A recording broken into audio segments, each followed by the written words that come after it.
Right. What's going on, everyone? This is Albert Vasquez, and I want to give a real estate market update on what has been really going on the last 15 years when it comes to Miramar, Pembroke Pines, Miami Lakes, PSN, Hialeah, and Hialeah Gardens. And what's interesting about this is that we're going to be able to take a look at real estate locally before the big crash in '07, '08, how it recovered, and what has really been happening ever since. But more importantly, where do we stand right now? And what are the chances that COVID and all the stuff that we're going through right now will impact pricing negatively to go down or up, right? So let's take a look at this right now. I am trying out a few different new streaming toys here, if you will. So, guys, this is a live. If you're tuning in live, please feel free to chat, send us some messages. We would love to hear from you guys. But for right now, let me just check a few things here. Okay. Give me a second.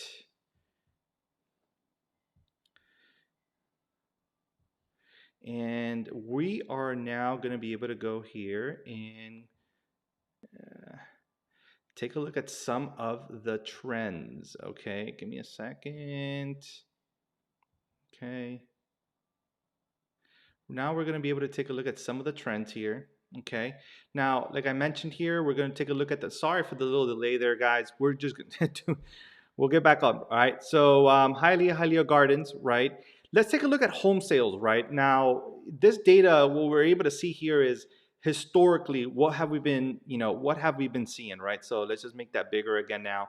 What have we seen when it comes to home sales? Now, home sales, as you can see here, actually, I know 2005 looks really low, 349, but it's usually been that year kind of average usually somewhere around 800, 900. As you can see, for 2012 onward, kind of averages somewhere in the 900s, 1,000 maybe at most, right? That's kind of where it's averaging. And look what happened. This is how many properties are available for sale. Now, 2006, whoa, that started to go up, right? 1,700. Then 2007, that got worse. And then 2008, it just became like, it just pretty much rock bottom, right? 2008 in many metrics shows that it was rock bottom for us. Now, this is going to play a bigger factor as we look into the data of other things. For example, what are the prices, what is the consumption rate, and what does that really mean for all of you, right? So right now, April 2020, we noticed that we were averaging somewhere around 750 homes, right, in April 2020. Not averaging, I'm sorry, I mean actual properties for sale was 751. Now, it's been the lowest since probably 2013.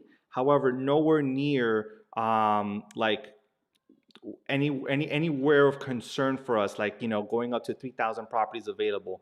Now that's a very there's a lot of things that kind of trickle into the pricing, but if we would be able to see a lot more homes keep on packing up, like stacking up and stacking up, that's definitely going to be hurting pricing, as we're going to see in the next slide here. Now, here we get to see, out of all those homes, how many of them were new. Now here's very interesting, because the number that speaks out the loudest to me here is what happened in April 2020. As you can see, we had almost half less of the amount of properties that usually come into the month of April, brand new, come in April of 2020. So that's part of the reason why our inventory is so healthy, as you're going to see in a little bit right now. But we pretty much had almost half of the properties that usually go up brand new. That mean, what does a new home listed mean? That means that a seller and a realtor put that property as a brand new property for sale in April. Okay, now that's what we've been seeing here. As you can see, back in 2006 and 7, look at those numbers really quick. They were at its highest, right? That means a lot of people were trying to like sell their property, and we're going to see a few metrics on how that actually played out, right? But take a look at 2006, 2007, and 2008, and then you can see 2009 onwards, you're going to kind of see that some of the data here is kind of averaging off. Okay, now this is how many homes sell, right? You can have all the properties you want out for sale. This is what actually sells. Okay, and you can see here in 2006 is around 270. Now 2007 took a big dive, right? It was around 199. As a matter of fact, if you look at 2005 and 2006 data, you're going to notice that it kind of hovers between that 250, 300. That's usually where a lot of the average home sales were, right? Between 250, low 300s. Now, 2007 was the first time that we saw below 200s. And then even further in 2008, it was at 163. Definitely the lowest April in all of his history there, right? Hey, primo Erue, ¿cómo estás, man? Thanks, man. God bless you as well, bro. Thank you for tuning in, man. So one of the things that we see here is in 2009, it now picks up, right? It now picks up to 246, and then it continues to 272. But when I look at this data, it tells me that on average, on 1 month, April, historically speaking, we've really averaged between 250 and 350 as a normal, right? And April of 2020 was able to be around 233. Now, nowhere near as bad as the 2007 and 2008 numbers. And from what I'm seeing right now in activity, I know it's very early on right now, but from what I'm seeing in activity in May, it looks like that number is not a number that is going to decrease. As a matter of fact, I think that number will probably pick up back to historical averages right now in May as everything starts to open up a little bit, right? But this is very telling, right? That means 250 to 350 is usually the historical average of amount of people that are moving between these neighborhoods, right? Really, if you take a look at it since 2014 onward, we've really been around 320 to 350, right? So, what does that mean? Because when I look at this data, it doesn't matter how many properties you put up for sale, right? Currently, with our trends, you're not going to see someone jump into 500 homes for sale, that just got sold in one of these particular months. Now, here is the number that is very, very, very, very telling. Okay, because I believe that the consumption rate of properties is something that trickles down into pricing. Okay, notice how 2005 was very aggressive. It was about less than 2 months of inventory. Meaning, if I put a home for sale, it took less than 2 months to sell that house. Right now, 2006 started going to 7 months. Now, for you that are watching, anything that is 6 months or less of inventory is considered a seller's market in the sense that homes are selling quickly, right? And anything between 8, 7 months and up is considered a buyer's market, meaning there's a lot of inventory. So buyers have an advantage in the sense that, probably negotiations are more favorable to them due to inventory. Look at what happened in 2007. 13 months of inventory. As a matter of fact, as I look at all the months of 2007, that number just continues to skyrocket all the way to 2008, where it reaches 19 months of inventory for single family homes in our Northwest Dade and Southwest Broward areas. Now, look what happens here in 2009. Sorry. Look what happens here in 2009. In 2009, we're already seeing healthy numbers, 7.9, right? And now already from 2010 onward, we're seeing a very, very healthy market of consumption. All these metrics are showing it below 6 months, including April of 2020. So when I look at this it started to go up in 2006. Albert, just tell me, how is this impacting pricing, right? Which is kind of like one of the things that we want to be able to see now, and is the median sales price. As you can see here, median sales price 2005, 2006, 2007 for single family homes in Hialeah, Hialeah Gardens, PSN, Miami Lakes, Pembroke Pines, and Miramar, we're really averaging median, right, between 365 and 387. Now, take a look at that big hit in 2009. Now, what's very important to take a look at in here, actually 2008, right? 2008 was the first big hit, and then dive that in a little further in 2015. We're talking about a very big hit in pricing. But look what starts to happen between 2010, 2011, and particularly from 2012 onward, right? Now, I'm not going to get too deep into it right now, but pretty much, in my opinion, I saw a lot. If you take a look at quarterly graphs are going to be a little bit more telling. This is more of a monthly. If you look at quarterly from 2009 onward for the same neighborhood, you're going to see a healthy, steady increase. And in some cases, like in 2010 and 11, there have been little pockets where it would just stay or it didn't go up or down when you look at it in a 2-month period. But when you look at it year over year, 2009 to 2010, in these markets, prices still went up. I know it doesn't show it right here in this particular graph, but as you can see here from 2012 onward, it just, it just goes up. And right now, we're pretty much at the averages, right? Now, this is median sales price. That means that it's taking in consideration a 3-2 starter home with 1,300 square feet. At the same time, it's taking a look at that 5-bedroom single family home on the water with a pool that probably sold for $600,000 or $700,000, $800,000. I just want you to understand that this is taking a median of all this data. And the reason that I like to share this is to educate the public out there, right?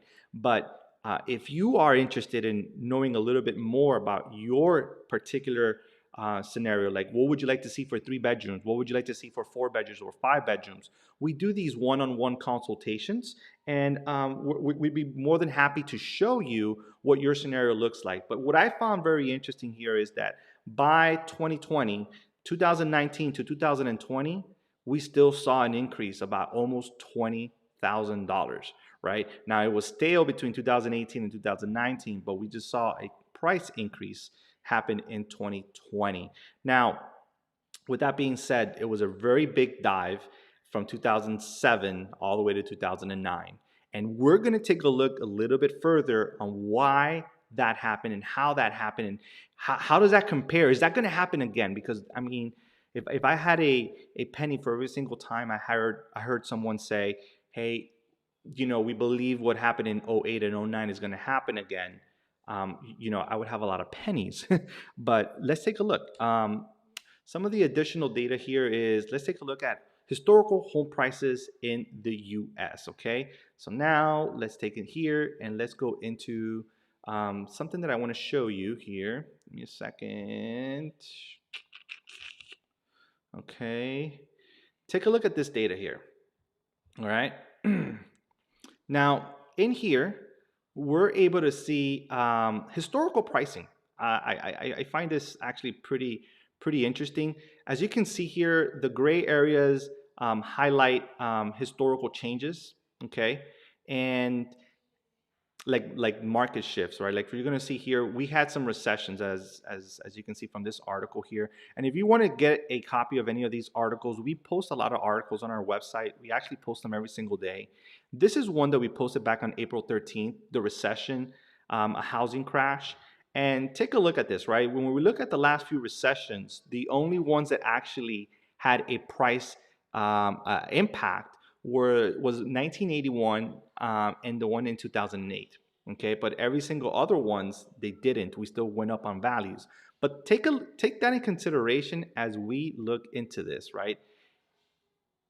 Right here, let's just say 90s, right? Let's just say 77,000 was about the peak, right?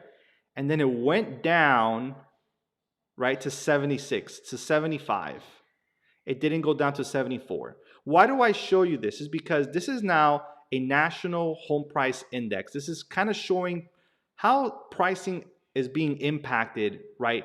And what is the average home price throughout the United States. Now, in this particular case, we're talking about a very minimal year over year depreciation. We're not even talking about a quarter, year over year of about maybe $2,000, if that, which doesn't even come out to being 1%. Now, as you can see here, it keeps on going up, right? Because real estate always continues to go up, with the exception of what we got going on right here, right? Over here, we see 2007. Okay, what's at its peak of 184, and then it just dove, right? Now, according to this metrics here, 2012 was a rock bottom, right? We see a little bit about that in our market. We believe that we started recuperating a lot earlier than that, but that data just goes to show you that Miami, South Florida, the way it recuperates is a lot faster than what you see throughout the nation. And then from there on onward, it just goes up. It just goes up. And what I'm trying to show you here is the following, okay, is that yes, real estate goes up and down, but historically speaking, right? I know that there's ways to even get data from the 80s. Historically speaking, whenever you are going to be um, at a market correction, okay, we're going to be able to see that the market correction is really usually somewhere between 2, 3, 4, 5 or 6 at the high end in depreciation and old values, and that's even going back beyond the 1980s data, right? There's some graphs that we have a copy of, but I couldn't get it on here right now, where it shows you, like when were prices hit the most. And aside from 2008, the only time in history that something similar happened like this was in the Great Depression in the 20s. So think about that, right? It's not something that traditionally, historically happens in a real estate market when you're talking about a 10, 15, or 20-year cycle. It's not that every 20 years the market crashes the way it did in 2008. Here's another few things I wanted to share with you guys, right? Another reason why we don't think home prices are going to be impacted as much as people are speculating, because some people are thinking that home prices are going to depreciate somewhere between, you know, uh, 10% as an example, right? Like let's just say 10% or 5% within a year period. Now, one thing that's very interesting to know, we have this article right here, and it's some research, right? And it shows you that home affordability right now, right in 2020, it's been at one of its highest points whenever you're looking at, let's just say prior to 2008. So it's a lot more affordable to buy a home nowadays, and that has a lot to do with the interest rates and a lot to do with, just the overall income. If you want to learn a little bit on how we calculate that, right now in America, most homeowners are sitting in equity, at least an average of around 177,000 plus. 42% of homeowners in the US have their home free and clear. So this is some great data and analytics for you to take in mind, that even if we were to take a 10% hit right now, right, if and the reason I'm throwing a 10% is just to randomly throw out a number, which in my opinion would be super ultimate worst case scenario, right? Even if you were to take a look at some of those metrics, buying a home today still makes a lot of sense. When I look at the data, when I look at what can most likely happen right now in today's market is, look, nobody knows what's going to happen with COVID, right? I'm looking at the data of the activity that's happening in the real estate market right now. Homes are still being listed. More importantly, they're still being sold. But even more important than that is that they're being consumed in a rapid, in less than 6 months, right? Buyers that are interested are going to buy those properties. So I would love to get some of your feedback as far as, what are some things that you would like us to take a deeper dive on a study, and what can we really do to help you guys out?